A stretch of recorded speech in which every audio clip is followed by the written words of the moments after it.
ಶಿಕ್ಷಣದ ಹೆಸರಲ್ಲಿ ಮಾಫಿಯಾ ಇದೆ ಅನ್ನೋದು ಗೊತ್ತಾಗಿಲ್ಲ. ಇಲ್ಲಿ ಸೇರಿದ್ದು ಒಂದು ಕಾಲೇಜ್ಗೆ ಹಾಲ್ ಟಿಕೆಟ್ನಲ್ಲಿ ಸಿಕ್ಕಿದ್ದು ಮತ್ತೊಂದು ಕಾಲೇಜು. ಇದು ಹೇಗೆ ಅಂತ ವಿದ್ಯಾರ್ಥಿಗಳು ಗೊಂದಲದಲ್ಲಿ ಮುಳುಗಿದ್ದಾರೆ.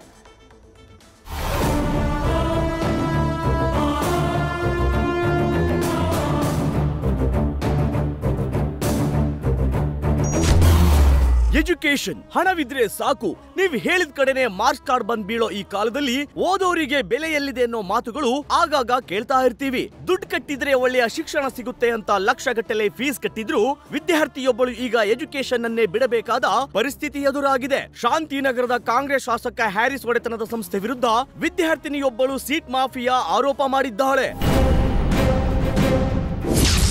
ಬೆಂಗಳೂರಲ್ಲಿ ನಡೀತಿದೆಯಾ ನರ್ಸಿಂಗ್ ಸೀಟ್ ಮಾಫಿಯಾ? ಹ್ಯಾರಿಸ್ ಒಡೆತನದ ಸಂಸ್ಥೆ ವಿರುದ್ಧ ಗಂಭೀರ ಆರೋಪ.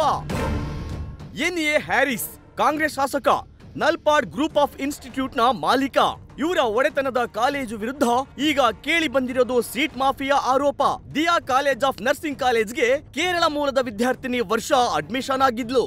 ಮೊದಲ ಸೆಮ್ ಎಕ್ಸಾಮ್ ನಲ್ಲಿ ಹಾಲ್ ಟಿಕೆಟ್ ನೋಡಿದ್ದ ವಿದ್ಯಾರ್ಥಿನಿಯೇ ಶಾಕ್ ಆಗಿದ್ಲು. ದಿಯಾ ಕಾಲೇಜಿಗೆ ಸೇರಿದ್ರೆ ಹಾಲ್ ಟಿಕೆಟ್ ನಲ್ಲಿ ಬಂದಿರೋ ಹೆಸರೇ ಬೇರೆ. ಸಾಲ ಮಾಡಿ ಅಡ್ಮಿಷನ್ ಆಗಿದ್ದ ವರ್ಷ ಇದ್ರ ಬಗ್ಗೆ ಕಾಲೇಜ್ ಪ್ರಿನ್ಸಿಪಾಲ್ ಗೆ ಕೇಳಿದ್ರೆ ಅವರು ಕೂಡ ಧಮಕಿ ಹಾಕಿರೋ ಆರೋಪ ಕೇಳಿ ಬಂದಿದೆ. For the exam, I got my hall ticket. While seeing the hall ticket, I got shocked because they gave me hall ticket in the name of another college of Bharat. Bank denied me education loan and forced to discontinue my nursing studies. 2023ರಲ್ಲಿ ವರ್ಷ Diya nursing college ಸೇರಿಕೊಂಡಿದ್ದಳು. ಲಕ್ಷಗಟ್ಟಲೆ fees ಹೊಂದಿಸಲು education loan ಪಡೆದಿದ್ಲು. Hall ticket ನಲ್ಲಿ ದಿಯಾ ಬದಲು Bharat college ಅಂತ ಉಲ್ಲೇಖ ಮಾಡಲಾಗಿತ್ತು. ಮೊದಲ ಸೆಮ್ನ ಅನಿವಾರ್ಯವಾಗಿ ವಿದ್ಯಾರ್ಥಿನಿ ಎಕ್ಸಾಮ್ ಬರ್ದಿದ್ಲು. ಇದೀಗ ಎರಡನೇ ಸೆಮ್ ಪರೀಕ್ಷೆ ಪಡೆಯಲು ಮತ್ತೆ ಲೋನ್ ಸಿಗ್ತಿಲ್ಲ. ಕಾಲೇಜು ಹೆಸರು ಬೇರೆ ಬೇರೆ ಇರೋದ್ರಿಂದ ಲೋನ್ ಕೊಡೋದಕ್ಕೆ ನಿರಾಕರಣೆ ಮಾಡಲಾಗ್ತಿದೆ.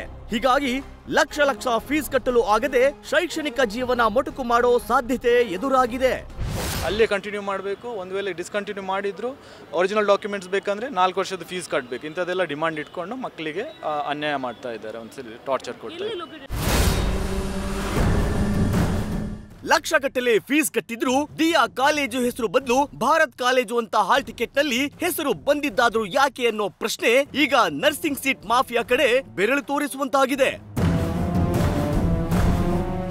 ಅದೇನೇ ಇರ್ಲಿ, ಎಜುಕೇಶನ್ಗೆ ಅಂತ ಬೇರೆ ಬೇರೆ ರಾಷ್ಟ್ರಗಳು ಬೇರೆ ಬೇರೆ ರಾಜ್ಯಗಳಿಂದಲೂ ಇಲ್ಲಿಗೆ ವಿದ್ಯಾರ್ಥಿಗಳು ಬರ್ತಾರೆ. ಲಕ್ಷಗಟ್ಟಲೆ ದುಡ್ಡು ಕಟ್ಟಿದ್ರು ಹೀಗಾದ್ರೆ ವಿದ್ಯಾರ್ಥಿಗಳ ಭವಿಷ್ಯದ ಕತೆ ಹೇಗೆ? ತಮ್ಮ ಒಡೆತನದ ಸಂಸ್ಥೆ ವಿರುದ್ಧವೇ ಸೀಟ್ ಮಾಫಿಯಾ ಆರೋಪ ಬಂದಿರೋದ್ರಿಂದ ಇದಕ್ಕೆ ಶಾಸಕ ಹ್ಯಾರಿಸ್ ಅವರೇ ಉತ್ತರ ಕೊಡಬೇಕಾಗಿದೆ.